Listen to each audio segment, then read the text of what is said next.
Ravi de vous retrouver sur Gabon 24 pour ce plateau spécial. Le gouvernement s'exprime. Le gouvernement de la transition, dirigé par Raymond Dongsima, a le devoir de faire le point des chantiers en cours initiés depuis sa prise de fonction. Le gouvernement, j'entends, le 11 septembre dernier. Et vous le savez, la Banque mondiale nous l'apprend et elle érige d'ailleurs l'éducation au rang de droit fondamental et précise qu'il s'agit d'un puissant vecteur de développement et l'un des meilleurs moyens de réduire la pauvreté, de lever les niveaux de santé, de promouvoir l'égalité entre les sexes et de faire progresser la paix et la stabilité. Il est par conséquent crucial, Madame, Monsieur, d'investir de façon plus judicieuse et efficace dans l'éducation des enfants. L'une des priorités de la feuille de route du président de la transition, c'est donc rendre ses lettres de noblesse à l'école gabonaise. La solution du général président est pragmatique pour mettre fin à la pauvreté des apprentissages. Et d'ailleurs, pour en parler, je reçois Madame Caméliane Tountoum Leclerc, qui est ministre de l'Éducation nationale et d'un certain nombre d'autres portefeuilles, mais moi je vais me limiter à l'éducation nationale, c'est le secteur qui nous intéresse. Merci Madame le ministre d'être en direct avec nous sur Gabon 24. Tout le plaisir est pour moi. Voilà, nous sommes très heureux parce qu'avec vous, nous reviendrons sur la gouvernance, les réformes pédagogiques, la vie scolaire, l'infrastructure et les équipements. Et déjà, un premier état des lieux et la feuille de route. Ce secteur, vous le connaissez. Vous étiez ministre du précédent gouvernement et vous avez gardé ce portefeuille, donc vous connaissez la maison. Comment se porte-t-elle ? La maison se porte bien. Très bien. Le président de la transition nous donne des très hautes instructions en matière de gouvernance. Déjà, la rentrée scolaire s'est très bien passée au niveau de l'éducation nationale, rentrée administrative, rentrée des classes progressives, d'abord avec le second cycle, ensuite le premier cycle, valorisation de la fonction enseignante, vous avez pu le voir avec 1000 mises en solde des enseignants, gratuité des manuels scolaires, gratuité des frais d'inscription, plafonnement du prix de la tenue scolaire à 13 000 francs, retour de la bourse au secondaire. Ce sont des gros challenges en matière de gouvernance, en matière de vie scolaire, vous l'avez dit tout à l'heure. Les infrastructures, on continue avec la construction, avec les extensions, avec les réhabilitations, aussi les acquisitions, parce qu'il faut rapprocher l'école des familles. D'accord. Et est-ce que tout cela est effectif? La bourse, la gratuité de tout ce que vous venez de citer, est-ce que tout cela est effectif quand ici nous recevons encore des plaintes de parents qui disent être passés à la caisse pour payer X ou Y chose qui pourtant était gratuit? Alors, je peux vous assurer, j'ai fait le tour du Gabon, les 9 provinces du Gabon, pour constater l'effectivité de la rentrée des classes, d'une part, mais également pour la distribution des manuels scolaires dans chaque chef-lieu de province, sous la responsabilité des gouverneurs. En ce qui concerne la gratuité des frais d'inscription, il y a eu de la confusion. La gratuité des frais d'inscription concerne uniquement d'abord ceux qui sont inscrits dans les établissements publics. Ensuite, pour les établissements confessionnels et privés reconnus d'utilité public, ce sont les élèves qui sont orientés par le ministère de l'Éducation nationale. C'est pas tous les élèves. Par exemple, moi, j'inscris mon enfant, je ne suis pas concernée par la dite mesure. Non. Voilà, très bien. Et les choses ont donc le mérite d'être claires. On a vu le président de la République récemment dans plusieurs établissements pour la levée des drapeaux, mais pas seulement. Il y a eu du matériel qui a été offert. Tout cela pour quels besoins spécifiques que vous avez clairement identifiés? Nous tenons d'abord à remercier le président de la transition parce qu'il a un agenda qui est très chargé, mais il a pensé à la communauté éducative, ce qui prouve qu'il place l'éducation au cœur des priorités justement de son plan d'action et de la feuille de route.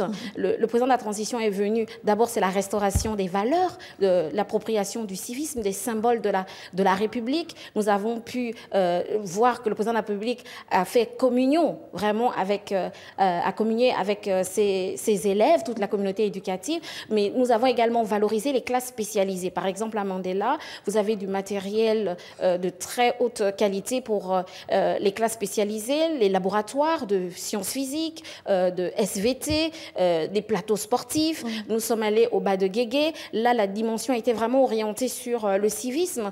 Il a vu la formation de nos enseignants sur la minute du civisme dans les établissements.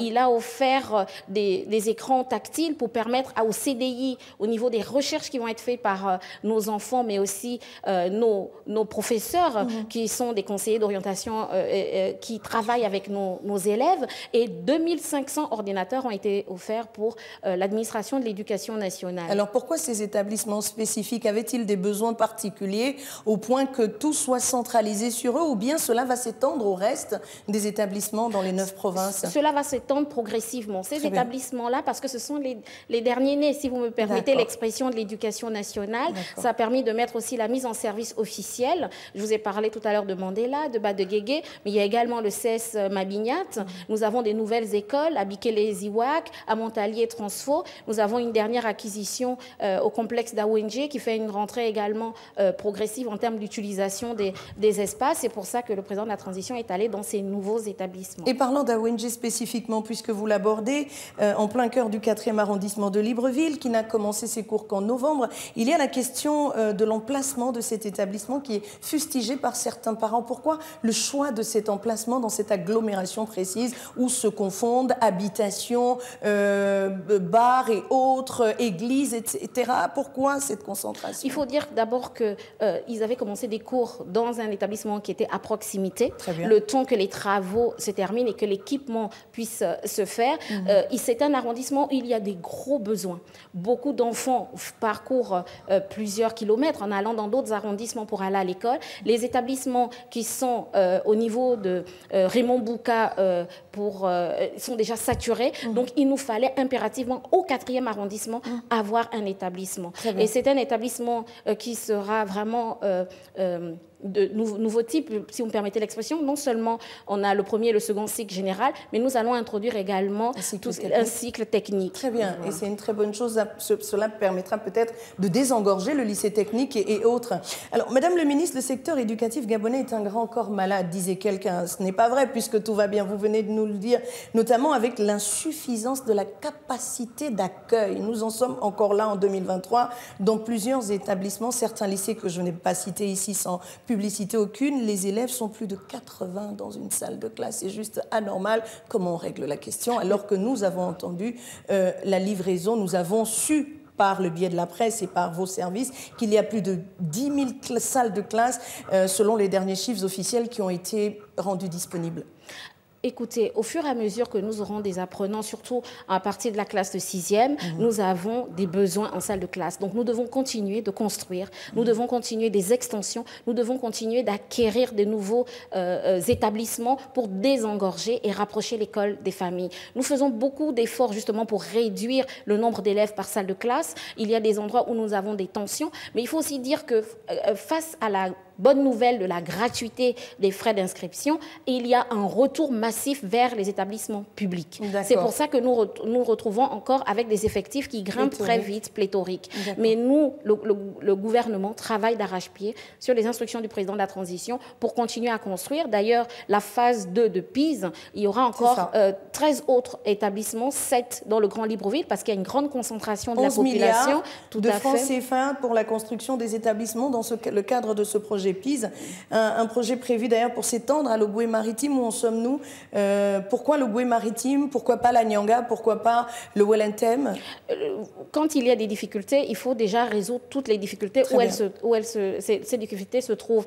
Nous avons d'abord dans le Grand Libreville, c'est là où il y a une grande concentration de la population gabonaise. Ensuite, la capitale économique. C'est pour ça que 7 établissements nouveaux vont être construits dans l'estuaire et 6 d'abord à Port-Gentil. Mais bien sûr, nous négocions justement une phase 2, Pise 2, pour pouvoir maintenant développer des infrastructures comme les complexes que nous construisons aujourd'hui, qui sont de belles infrastructures à l'intérieur du pays, dans chaque capitale provinciale et dans les départements où également on a une grosse communauté éducative. Mais j'ai quand même une question, parce que la grosse problématique aujourd'hui, Pise 2, Pise 3, Pise 15 ne va pas régler la problématique puisqu'il y a toujours des enfants qui frappent aux portes des lycées et collèges et même simplement des établissements. Comment on règle définitivement la question? Est-ce qu'il y a une politique qui est pensée en cette période de transition pour régler les choses dans le fond et non pas sur la forme où on va construire des établissements? La construction d'un établissement, sauf que le CTRI vient de nous en faire la démonstration, peut se faire en quelques mois, mais ça prend du temps. Et ce temps-là est mis à profit pour enseigner les enfants, puisqu'on apprend 9 mois sur 12 au Gabon. Alors, quelle solution à long terme pour régler la question du flux de personnes qui frappent aux portes de l'école, la gestion de ce flux, justement? La gestion de ce flux, c'est la construction. C'est vraiment l'extension. C'est à long terme, mais à court terme. Mais même à court terme, ce que nous avons aujourd'hui, c'est que nous avons un système éducatif qui fonctionne bien. Il faut quand même reconnaître en termes d'enseignement, en termes de réforme pédagogique, en termes de qualité d'enseignement et la qualité même de nos professeurs. Parce que dans le cadre du PASSEC, nous sommes sortis 2e sur l'évaluation au niveau continental. Nous revenons de l'UNESCO. Le Gabon a été élu vice-président de cette 42e session et nous sommes aujourd'hui au Conseil exécutif qui est un organe constitutionnel de l'UNESCO. Donc c'est la reconnaissance de la qualité du système éducatif gabonais, mais aussi de toutes les activités qui sont faites avec les autres secteurs, notamment la culture et autres. Mais ce qu'il faut dire, c'est qu'il faut des investissements, ça prend un peu de temps. Pour le moment, nous arrivons à faire en sorte que nos enfants soient scolarisés. Nous n'avons pas... Il y en a où il y a des doubles flux, quand il faut réduire le nombre d'enfants dans les salles de classe, on est obligé de penser à un double flux, mais il y a des délais pour construire une école. Et il y en a en construction, en téléchargement? Bien, tout à fait. Je vous ai dit que nous allons réceptionner Mikelesiwak, qui est une zone quand même un peu lointaine, donc nous voulons rapprocher l'école des familles. Nous allons recevoir Montalier Transfo également, parce que ce tout sont... cela en 2024, en 2016? Mais là, je vous parle de jours. Ah, d'accord. De jours, jours. Les écoles sont déjà ouvertes. Nous avons procédé aux inscriptions, bien sûr. Et là, nous avons... Vous m'avez posé la question tout à l'heure sur le PIS 2. Nous sommes en train de terminer les études. D'ici le mois de décembre, début janvier, nous allons lancer les appels d'offres et ce sera 10 mois pour la construction. D'accord. Et qui dit enseignement, dit enseignant. Oui, leurs conditions de travail.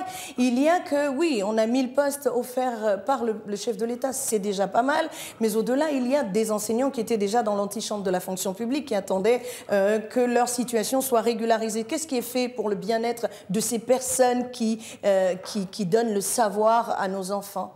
Mais déjà, c'est la régularisation de certaines, au niveau administratif, de leurs conditions de travail. Lorsque le président de la transition nous offre 2500 ordinateurs, ça participe justement à cette amélioration de conditions de travail. Lorsque nous réhabilitons les établissements, lorsque nous faisons des extensions et que nous les construisons, nous pensons justement à valoriser la fonction enseignante parce qu'ils travaillent dans des meilleures conditions. Ils ont des laboratoires, ils ont des classes spécialisées, ils ont un meilleur confort au niveau des salles de professeurs. Donc c'est tout ça.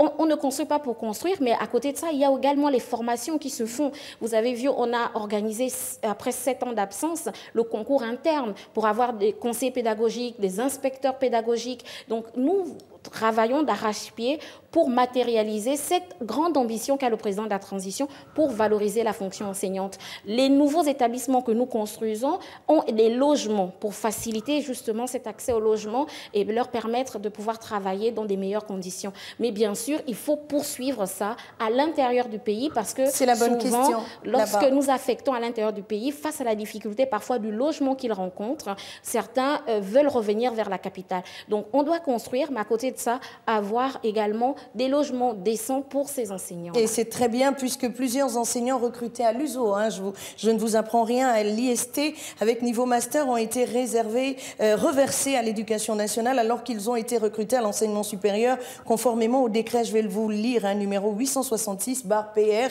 du 20 août 1981. À ce qu'il semble, ce décret qui prévoit des recrutements au niveau master n'a fait l'objet d'aucune modification à ce jour. Madame le ministre, qu'avez-vous à répondre? Alors, en ce qui concerne, il y a plusieurs choses. Il faut d'abord dire que l'ITO a été construit, c'est dans la continuité du lycée technique. C'est pour ça d'ailleurs son emplacement est au sein de Capo, à Ovendo. Ensuite, il y a ces professeurs qui veulent évoluer dans la carrière. C'est tout à fait normal. Mais ils ont d'abord été recrutés. Quand vous êtes recruté pour l'ITO, c'est pour travailler au niveau de l'éducation nationale. Même si aujourd'hui, nous créons des passerelles, même avec la formation professionnelle, dans nos centres de formation formation professionnelle où il y a des BTS, mais je travaille avec mon collègue de l'enseignement supérieur au niveau des diplômes, parce qu'il faut quand même une certification de ces diplômes-là. Mais les enseignants qui sont de la formation professionnelle ou de l'éducation nationale restent d'abord au niveau de l'éducation nationale. Après, en fonction, parce que la problématique de la régularisation des situations administratives, elle est vaste. Elle concerne tous les ministères. Il y a un travail qui est fait par le collègue en charge de la fonction publique, mais déjà nous sommes, si vous me permettez, avec le déficit d'enseignants que nous avons, nous voulons garder nos enseignants. Et est-ce que des choses, leurs conditions de travail seront améliorées? Là est la question. Oui, les conditions de travail, bien sûr. Mais dans certains établissements, Madame le ministre, il manque certains professeurs dans certaines disciplines. Et c'est un fait réel, puisque en sachant que vous allez être mon invité sur le plateau de Gabon 24, beaucoup de téléspectateurs ont écrit, des Gabonais, vos compatriotes, s'interrogent sur ce manque d'enseignants qui souvent a un impact sur la suite des études des enfants. Comment on règle la question des spécialisations de certains professeurs et leur disponibilité justement dans les établissements? J'ai pris un texte pour mutualiser les professeurs. Vous savez, en fonction, chaque professeur a un quota horaire, certains 20 heures, d'autres 24 heures. En fonction de leur... s'ils sont professeurs de collège ou professeurs de lycée. Très bien. Ce que j'ai fait dès l'année dernière, c'est de même toucher le personnel administratif en leur disant vous devez avoir une obligation de 6 heures pour enseigner. Vous avez vu même des personnels, des directeurs ou secrétaires généraux aller dans les salles de classe parce que ce sont d'abord des enseignants pour prêter main forte.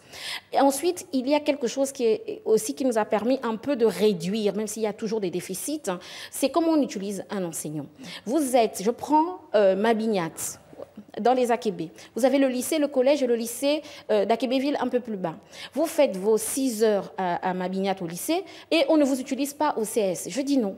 Vous devez faire vos 20 heures, si c'est au lycée une partie, au CS une autre partie et dans un autre établissement qui est dans le même bassin pédagogique pour réduire. Alors ça, vous le faites dans des capitales comme capitale provinciale, mais vous prenez le Goué maritime. Si vous avez tous les professeurs à Port-Gentil, dès qu'il faut aller à Gamba, c'est soit par hélicoptère, soit il faut prendre le bateau, soit il faut prendre la route. C'est difficile. Dès qu'il faut aller en Gomo, c'est difficile. Donc là, nous affectons des professeurs au fur et à mesure, grâce déjà à ces mises en solde, pour réduire le déficit. Il y a une réalité, c'est le déficit des professeurs dans les séries scientifiques, notamment au niveau des mathématiques. Cette discipline devient moins attrayante en ce qui concerne les professeurs. Nous avons de moins en moins de candidats, même quand on organise les concours externes, pour venir enseigner. Alors, comment on règle la question? Mais c'est de rendre la fonction attractive. Ils préfèrent aller vers les compagnies pétrolières, si vous me permettez de terminer, ils préfèrent aller vers les compagnies pétrolières, vers les entreprises, parce que c'est mieux rémunéré. Donc, il faut que le gouvernement... ne nourrit pas son homme, alors. Il faut que oui, au niveau du gouvernement, c'est une question que nous devons vraiment travailler là-dessus pour rendre cette fonction très attractive et les garder. D'accord, et c'est très bien. Et il y a aussi cette problématique de la disponibilité du matériel pour les ateliers pratiques dans des lycées techniques. Le lycée technique manque de ces outils-là. Comment on règle la question à ce niveau-là? Nous avons un vaste programme avec la BAD, en ce qui concerne justement les réhabilitations des lycées techniques pour certains, d'autres projets avec la Banque mondiale dans le cadre du PRODES. Et nous travaillons également justement sur l'équipement. Nous attendons beaucoup d'équipements pour les lycées techniques. Nous avons commencé avec le lycée technique de Léconie, avec celui de Fougamou, et ça va se poursuivre avec le complexe de Capo, Bikele, également au niveau de l'Ebamba et les autres lycées techniques et même les centres de formation professionnelle. Il faut aussi dire que nous avons besoin de la matière d'œuvre, ça c'est vrai, dès le début des cours pour permettre justement à nos enfants de pratiquer. Parce qu'au niveau de l'enseignement technique, c'est du 60-40, au niveau de la formation professionnelle, c'est du 80-20. Et c'est pour ça que nous travaillons beaucoup avec la FEG, donc la Fédération des entreprises entreprises du Gabon pour que, justement, parfois même, là-bas aussi, nous connaissons un déficit de formateurs. Ceux qui ont été formés dans le cas du PRODES ou ceux qui ont été formés à l'OFPTT au Maroc, bien sûr, leur recrutement est en cours également. Mais nous travaillons avec le patronat pour nous aider au niveau des formateurs parce qu'ils ont des experts là-bas et nous leur ouvrons justement, au terme de la gouvernance, la possibilité d'être dans nos conseils d'administration, dans nos conseils d'établissement, parce qu'il faut tenir un discours de vérité avec les enfants. L'enseignement technique, la formation professionnelle est pourvoyeur d'emploi plus que l'enseignement général. Mais il faut des formations adaptées aux besoins économiques du marché de l'emploi. Et c'est pour ça que main dans la main, avec la FEG, le gouvernement va travailler pour la réforme curriculaire, pour tenir compte des besoins qu'il y a dans chaque bassin économique, dans les provinces, pour que nos filières de formation cadrent avec le besoin des entreprises et tout cela réduire le sera chômage. Fait quand? Mais nous avons démarré déjà. Nous avons démarré. Durant les 2 ans que durant la transition, vous allez donc poursuivre avec des résultats probants à court terme? À très court terme même, parce que nous avons démarré les discussions avec la FEG. Au moment où je vous parle, nous préparons les assises de la formation professionnelle, de l'enseignement technique et professionnel, parce qu'il faut aller vite. Le président de la République nous a instruit et nous devons répondre justement à ce besoin de formation pour nos jeunes. Alors, nous avons parlé de la gratuité de tout ce que le président a annoncé. Hein, et d'ailleurs, vous l'avez vous-même dit, il y a des choses qui sont faites. Mais il y a la problématique des internats. Nous avons grandi dans ce pays où il y avait des internats un peu partout. Aujourd'hui, ils n'existent presque plus. Alors, qu'est-ce qui est fait à ce niveau pour régler la question, surtout pour les populations qui n'ont pas de famille dans les grandes agglomérations et qui préfèrent ou envoyer leurs enfants à l'intérieur pour se reconnecter avec la nature? Qu'est-ce qui est prévu à ce niveau-là? Nous avons démarré les réhabilitations des internats dans tous les chefs-lieux de province. Également au niveau de la capitale, ici à l'Estuaire, Toum, Congo, lycée technique, lycée d'État, lycée Léon-Bas. Donc les réhabilitations sont en cours, les équipements également sont en cours. Nous avons déjà lancé des appels d'offres qui sont justement en cours de traitement. C'est vraiment un point d'honneur pour le gouvernement parce que c'est une demande expresse du président de la transition. Oui, c'est un facteur d'intégration.